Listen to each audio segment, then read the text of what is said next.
Goeiedag, welkom by Moleta Kerk se eerste podcast. Ons noem dit ons Jesus Impak Kurwe podcast. My naam is Jakes Nodee. Ek is die direkteur van B4T. Dis 'n organisasie, 'n internasionale organisasie wat fokus op koninkryks impak besighede. B4T staan vir Business for Transformation. En ons werk in so 14 lande en ons werk met besighede saam om hulle te help om nie net geld te maak nie, maar ook om 'n koninkryks impak te maak daar waar hulle gevestig is.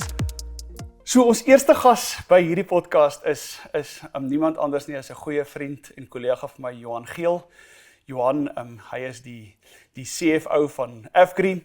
Baie van ons luisteraars ken Afgri want hulle is ook betrokke by Moleta Kerk. So Johan, baie welkom. Dis lekker om jou by ons eerste podcast te hê. Ons gebruik 'n boek met die naam van Business by the Book wat geskryf is deur Larry Burkett.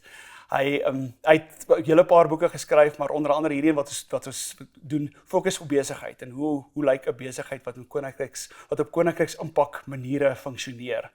So ja, ons wil net dankie ook sê vir Crown Ministries wat dit vir ons moontlik maak om hierdie boek te kan gebruik. So Johan, jy het die boek, jy het al bietjie die boek rond gekrap. Die hoofstuk wat ons vandag so 'n bietjie gaan behandel is the foundation of the leadership, the foundation of all your decisions. So, maar voor ons daarby kom, Johan, wil ons eers 'n bietjie oor wie is Johan Geel? Vertel dan van jouself, jou besigheid en ook jou betrokkenheid by Moleta Kerk. Ja, baie dankie Jakes vir die voorreg om vandag met jou te wees, om so 'n bietjie gedagtes te deel en miskien hier en daar iets terug te voer. Ja, ek het die voorreg gehad om op 'n plaas groot te word, daar in Mpumalanga. Dis ook al 'n klompie jare terug. Ek is bevoorreg gewees om my kwalifikasie as 'n CASA te voltooi hier rondom 1988. Ek het daarna by PwC aangesluit vir 'n klomp jare en ek is tans ongeveer 30 jaar al betrokke by die landbou-industrie in verskeie aspekte. Ek werk tans soos jy genoem het by Afgri, was by hulle klomp jare gewees, partymal 'n bietjie weg en toe weer teruggekom. My betrokkenheid by Moleta Kerk het seker so 4-5 maande terug begin. Ek is tans deel van die rentmeesterskomitee soos ons dit noem. Dit is maar die finansiële komitee en dit bly 'n voorreg om iets terug te ploeg. Dit is altyd lekker om iemand te hê wat in die landbou sektor werk. So dis lekker om jou so by ons te hê, Johan. So Johan, vertel ons 'n bietjie oor jou journey met Jesus en hoe dit jou uitkyk of hoe beïnvloed dit jou uitkyk op besigheid? Ja, ek dink die lewe loop maar sy unieke paaie. Partykeer is dit partykeer is dit af, partymal is dit op die grondpad, partymal is dit op die teerpad. Maar ek dink wel 'n ouer mens raak word, hoe meer kry mens kalmte. En kalmte bring ook wysheid.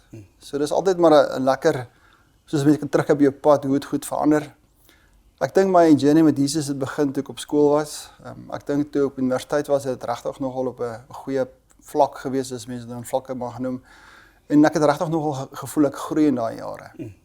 Ek dink toe mense met jou professionele beroep begin het en werk begin het, kry mense jou balans baie keer verkeerd, doen dinge net rondom jou werk, en ek wil dit nie afgod noem nie, dit sal ook baie sterk woorde wees, maar mense spandeer baie tyd met jou werk, en as 'n mens se balans nie altyd so lekker soos dit moet wees nie.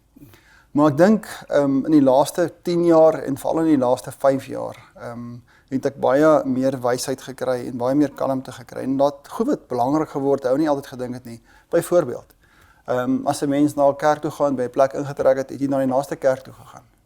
Want dit was 'n kerk. En ek en my vrou het, en sy het my eintlik dit geleer, om te besluit dat dit gaan nie oor net die kerk naby aan die huis nie. Dit gaan oor by watter kerk jy graag wil betrokke raak. Ja. Want elke kerk is uniek, en 'n mens moet jou passie vind waar jy kan voel jy's tuis, en 'n mens moet kan voel waar jy kan 'n verskil maak. En dieselfde werk met vriende. Ek dink almal van ons ken dalk baie mense, maar regte vriende, as 'n mens gelukkig as jy op een hand kan tel. Ja. En dit bring tot die gevolgtrekking dat, soos 'n mens ouer geword het, het die mens ook agtergekom dat wanneer jy jou kerk kies, jou mense kies, wie jy mee 'n verhouding het of naby verhouding het, so wat is die plek waar jy werk. En dit wat jy doen, moet by einde van die dag gegrond wees op dit waarin jy glo en vashou. So ja, ek dink, dit het verseker 'n groot impak hoe mense jou besluite neem. Dit is verseker 'n plek waar jy aansluit om 'n verskil te maak. En binne vandag moet die mense eintlik maar vir die Here vra, vir Jesus vra, waar wil hy jou gebruik? En dis vir my baie belangrik om te sê, ek werk by 'n plek by naam van wat dit ook al is, maar op die einde van die dag werk ek vir Jesus. En hy moet my gebruik waar hy my nodig het. En dis wat ek verklaar. Oh, dankie Johan. Ja. dis 'n mondvol, maar ja, dis ons kan baie daai leer. Baie dankie Johan. Ons gesels 'n bietjie oor leierskap en ons soos gesê dis wat ons sê is die fondasie vir alle besluite in die besigheid. Hoe sou jy jou eie leierskapstyl beskryf?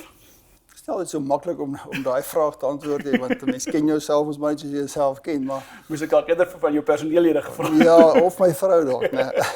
Maar ek dink 'n paar goed wat ek kan noem, Jakes, is integriteit is nie onderhandelbaar nie. Ek dink integriteit is nie onderhandelbaar nie. Ek dink ek is goed en dit is my belangrik om goeie verhoudinge te bou. Dan gaan dit oor vertroue, of jou Engelse woord van trust. Jy weet, ek dink as mens vertroue het en daai proses gaan, dan bereik 'n mens nogal baie. Baie keer sê my mense, Johan, jy's tough, but jy's ten minste fair. En ek gebruik die Engels so tussendeur, maar dis so dit maar vir my sê, Johan, you're tough, but you're fair. Maar ek dink twee ander belangrike aspekte is gaan oor regverdigheid. Ek dink waar mense die bevoorregte posisie is om in 'n senior rol te vervul, is regverdigheid baie belangrik. Want jy is verantwoordelik vir 'n klomp mense, jy is verantwoordelik vir 'n klomp besighede. En regverdigheid is regtig binne vandag baie belangrik. En dan die groot woord respek. Respek is vir my iets wat 'n mens moet in jou daaglikse lewe uitleef. Dit is vir my belangrik. In jou leierskapstyl, wat sou jy sê is jou sterkpunte, jou swakpunte en hoe het jy dit geïdentifiseer? Wat is die proses wat jy deurgegaan het om dit te identifiseer? Kyk, dis middag, is moeilik om swakhede te identifiseer. Ek sal 'n bietjie moet dink, maar kom ons begin by die makliker hier. Sterkpunte. Ek dink om mense as 'n span te bou, en is vir my sterkpunt. Ek kan mense as 'n span bou. Ek het 'n redelike groot span waarvoor ek verantwoordelik is, seker meer as ongeveer 200 mense. En dit gaan my vertroue tussen daai mense, veral die mense wat direk aan my rapporteer. Ek is nogal sterk om strategie bymekaar te sit. Dit kan verskeie rolle vir mense dit kan bymekaar sit en doen. En ek dink dan sterkpunt is geduld. Ek kan geduld, ek luister goed as mense praat en kalmte. Ek dink as 'n mens die verantwoordelikheid om by 'n groot organisasie betrokke te wees, is geduld en kalmte is groot woorde om te gebruik, want daar's baie goedjies wat gelyk gebeur. Wanneer ons kom by swakhede, ek dink dis maar hoe mense, ek sê baie keer dis ons as verskeie mense maar gepleister is, die visus maak ons elkeen op ons eie manier. En om met mense maar so in die agterkant groot geword het en hoe mense deur jou beroep gaan, het 'n mens baie goed gesien wat partymal verkeerd gaan, veral in my hoedanigheid as hoof van finansies of kyk na finansies onder andere. En sien 'n mens baie keer eers die risiko's wanneer daar geleenthede kom. Want dis maar hoe mense by mekaar ingesit word en so aan. So ek dink dit kan negatief wees, want daar's 'n goeie geleentheid, maar uit ek wil nie sê my natuur nie, maar hoe mense by mekaar gesit is, sien jy die risiko's. En dit mag partymal negatief deurgaan. Dit is nie noodwendig negatief nie, maar 'n mens kom negatief voor, want jy sê, jy het daaraan gedink en hieraan gedink. So dit maak, ek dink dis 'n swakpunt, en dit kan dan negatief oordra na die span toe. So ek dink dis 'n kort opsomming, as ek dit so mag vir jou sê. Ja, ek dink uit jou professie uit, om 'n CA te wees, om nie daai risiko's raak te sien nie, dan gaan nie jou werk doen nie. So ek dink dit comes with territory. So ek dink dit is pas baie mooi in by jou rol wat jy speel. So ja, dankie daarvoor. Vir wat is die geestelike lesse wat jy al oor die jare geleer het uit jou sterk en jou swakpunte? Ja, ek dink daar's een sinnetjie en dit is vertrou op die Here. As die Here jou in 'n storm sit, glo ek, sal hy die storm stil maak. As hy die storm nie stil maak nie, sal hy saam met jou in die storm wees. En dis woorde wat ek maar altyd saam met my dra, want anders sal 'n mens nie elke dag deurkom nie. Die ander ding wat vir my baie belangrik is om moenie jouself oordeel nie. Want jy is geskape na die beeld van God. So dit beteken ons elkeen is uniek, dit beteken ons elkeen is volmaak, want God het ons geskape. So die kort antwoord vir my is, aanvaar jou soos jy is, want jy is uniek.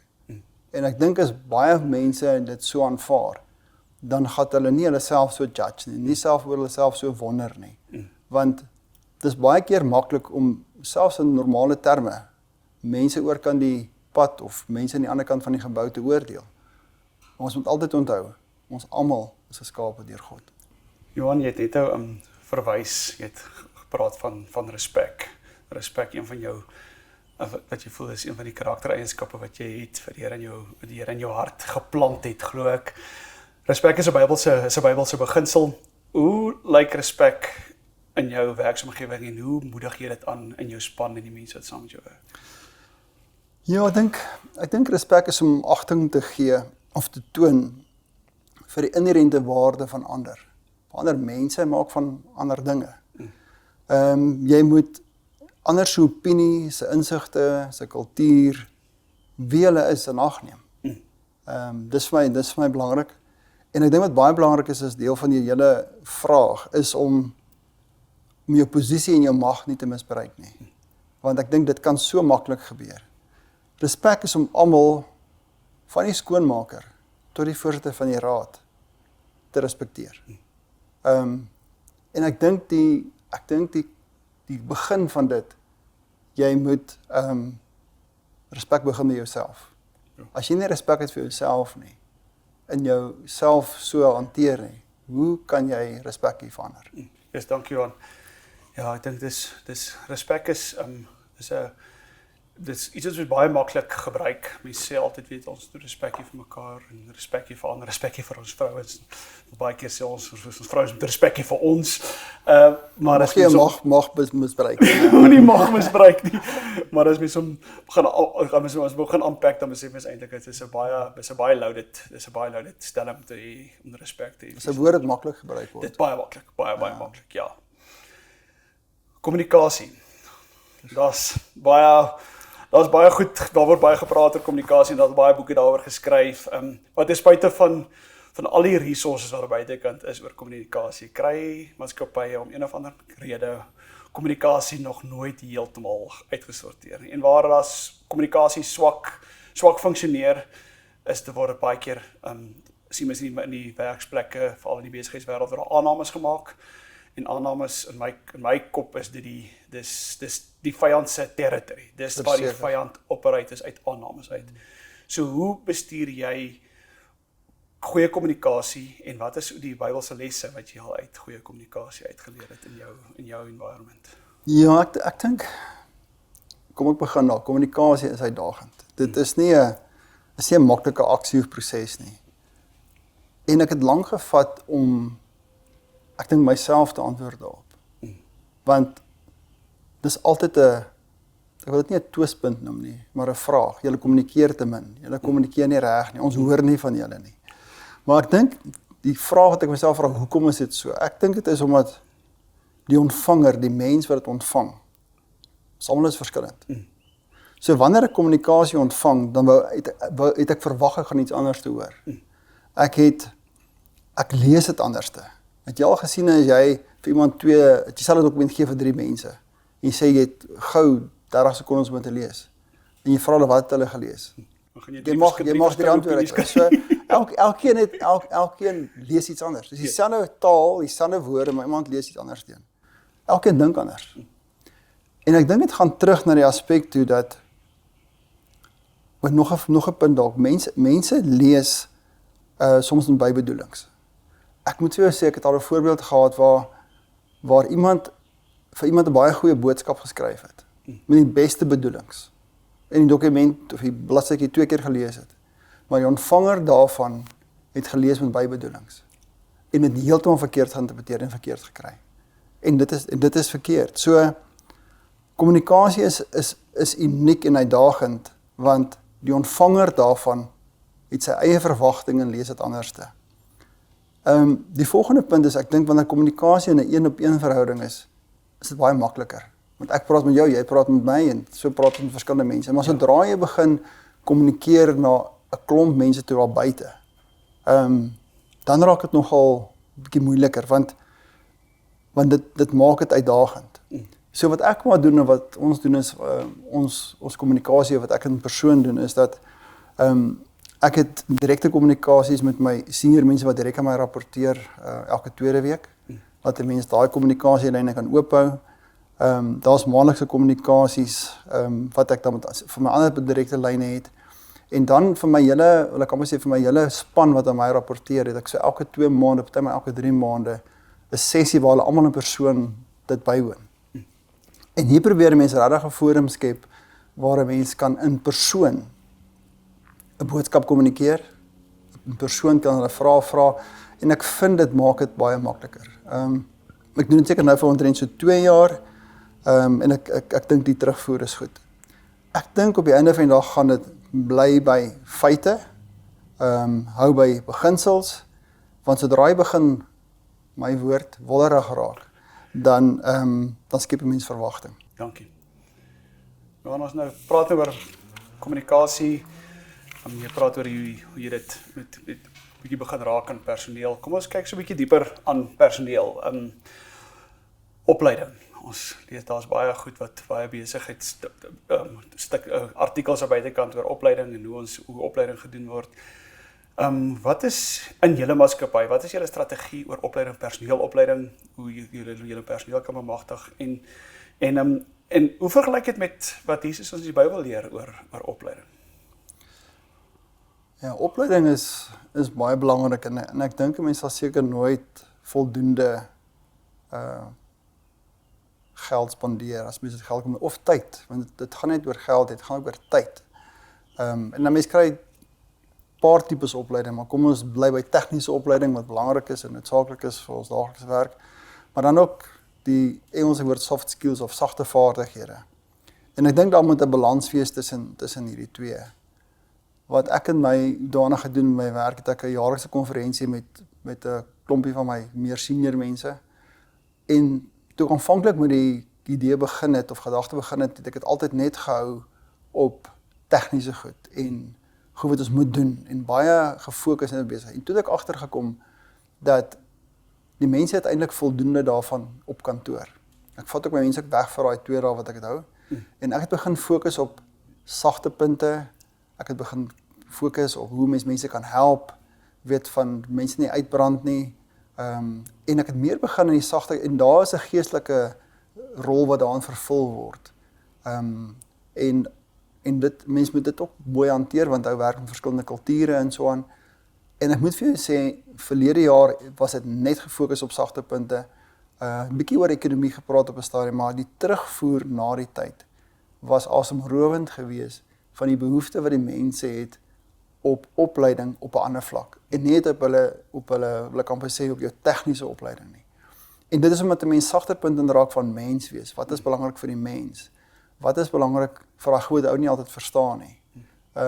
Hoe kan 'n mens daai persoon met 'n Bybelse agtergrond help om by sekere punte uit te kom? En ek gebruik ook 'n persoon wat 'n baie naby pad met Jesus loop om vir my van hierdie goed te lei. Baie gebruik hom baie by die firma vir ander opleiding. En op 'n sagte manier, op 'n mooi manier werk mense van hierdie goed in. En die terugvoer daarvan was regtig astronomies geweest.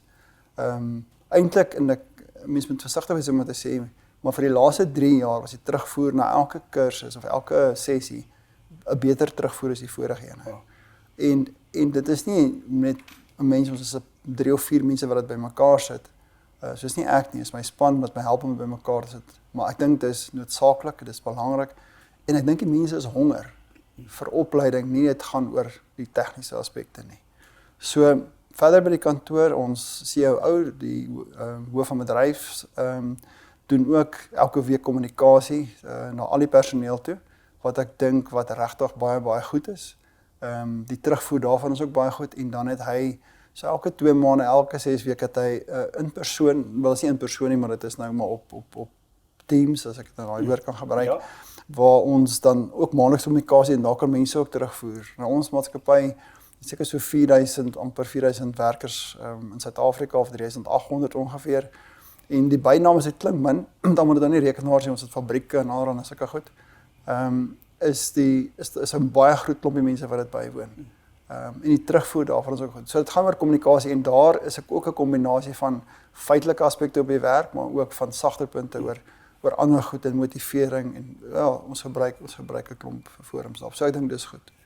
Ja, en dit is baie interessant wat jy van praat. Dit is jy weet ons sal baie keer in die tipe werk wat ek op doen, sal mense vra weet hoe lyk koninkryks impak dan, jy weet, ons werk in 'n sekulêre omgewing, maar ons het nie, weet ons kan nie reguit daar uitgaan en sê, weet jy, Jesus sê dit, die Bybel sê dit, maar ek dink wat ek by jou hoor, en dit is my so mooi om te sien, jy weet, deur net jouself te wees, om net die karakter wat Jesus in jou hart het, tussen jou en jou leierskap, jy gepraat van een van jou senior leiers, wat ook 'n nou pad stap met Jesus, deur net hulle self te wees, kom dit natuurlik, en dan hoef ons nie eers iemand soos die ou uithuis al gesê in die Bybel oor die kop te geslaan het, hierdie mense kan nie anders as om Jesus in dit raak te sien. So ja, dit is nog iets wat ek weggevat het van dit af, so ja, dankie daarvoor Johan. Die ja, volgende moet ons bietjie oor wil gesels is visie. Ons wil weet, ek wil graag bietjie by jou hoor, hoe kommunikeer jy en jou leierskapspan visie aan julle personeel, aan die leierspan, en ook hoe verhoed julle, dat julle nie dwaal nie, dat julle nie van koers afraak in die maatskappy op julle visie nie. Ja, visie is uit die aard van die saak baie belangrik. Visie dryf strategie. Amen. En strategie dryf aksies. En aksies lei na sukses. Visie is die langtermyn aspirasie en doelwitte. En as daar nie rigting is terwyl jy hierdie aksies uitvoer nie, dan gaan jy die momentum verloor en jy mag vir jouself sê, maar ek het my tyd gemors. So die prosesse wat ons gebruik is dat ons CEO het 'n baie sterk dryf op strategie. Sy kommunikasie rondom dit is uitstekend. En ons het so elke 3 maande het ons 'n sessie waarby al die senior leiers by betrokke is met hulle volgende vlak van bestuurspanne, en dan word die strategie herhaal, die visie word bepaal. Elke afdeling kom lê sy spesifieke divisie se doelwitte en strategie voor, wat die aksies is vir die korttermyn en mediumtermyn, en ek dink daardeur verseker ons dat dit is definitief goed gekommunikeer. Herhaling, en om seker te maak dat almal is belyn. So ja, dit is wat ons uit 'n besigheidsaspek die strategie dryf, en seker maak dat die visie is belyn met die strategie, en die aksies wat plaasvind, ondersteun op die einde van die dag daardie strategie. Ten slotte, kan jy vir ons, alhoewel jy in 'n baie sekulêre maatskappy werk, wat onder die loop is om sekulêr te funksioneer, glo ek, het jy iewers uit jou dag tot dag deel met jou personeel of met jou kliënte, vir ons 'n koninkryks impak storie, wat jy kan sê, dis hoe die Here gewerk het, en dis hoe die Here besig is, ook in die besigheidswêreld. Ja, weet jy, daai is nie vir my 'n maklike vraag om te antwoord nie, maar dit maklik antwoordbaar is nie. Maar ek wil amper vir jou sê, as dit nie vir Jesus elke dag is nie, sal ons dit nie maak nie. So, dis vir my moeilik om 'n spesifieke aspek uit te lig. Maar ek glo dat Jesus elke dag werk, elke dag betrokke is, en as hy ons nie gelei het nie, sal ons nie deur die uitdagende tye gegaan het wat ons gegaan het nie. So, ek wil nie graag iets spesifieks uitlig wat uit die besigheid is nie, want ek glo hy is elke dag daar, en is net met sy genade en met sy liefde vir ons, dat ons elke dag maak. Dis my opsomming hoe ek dit sien. En iets wat ek wel wil noem, en ek het nogal gewonder toe ek en jy bespreek het om hierdie gesprek te, jy weet, hoe ver wat ek moet sê, maar dis nogal heel wat persoonlik, maar ek dink dit is belangrik om dit miskien vandag te deel. Ek en my vrou het, ons is baie lief vir die Kalahari, en ons het soontoe gegaan, en ons het so klein werkershuisie gebly, wat hulle reggemaak het vir gaste. Dit was 'n fenominale, toevallig, nee, was die Paasnaam ek nie, was hier rondom einde April, vroeg Mei gewees, so 'n paar jaar terug, 3-4 jaar terug, en ek het nog nooit reën in die Kalahari gesien nie, en ek gaan nou nie in detail noodwendig sê nie, maar ek moes 'n baie groot besluit neem, oor hoe wat ek in sy belê en betrokke is, en so aan. En ek het die aand gesien die weersteek op, en ons het vuur gemaak, en ons het vleis gebraai, en lekker gesels en gekuier. En ek sien die weersteek op, en ek vra vir die Here daai dag, dis nou baie persoonlik, as hy wil hê ek moet met hierdie proses voortgaan, dan moet hy my 'n teken gee, en ek sal graag wil hê dit moet reën. Ek het nog nooit reën in die Kalahari gesien nie. Nou Jakes, ek raak koud hier waar ek nou sit. Daai nag 1 uur toe word ek wakker, en toe reën dit. En toe ek wakker word en vir die Here dankie sê dat ek dit ontvang het wat ek hom gevra het. Toe reën dit harder. Ja.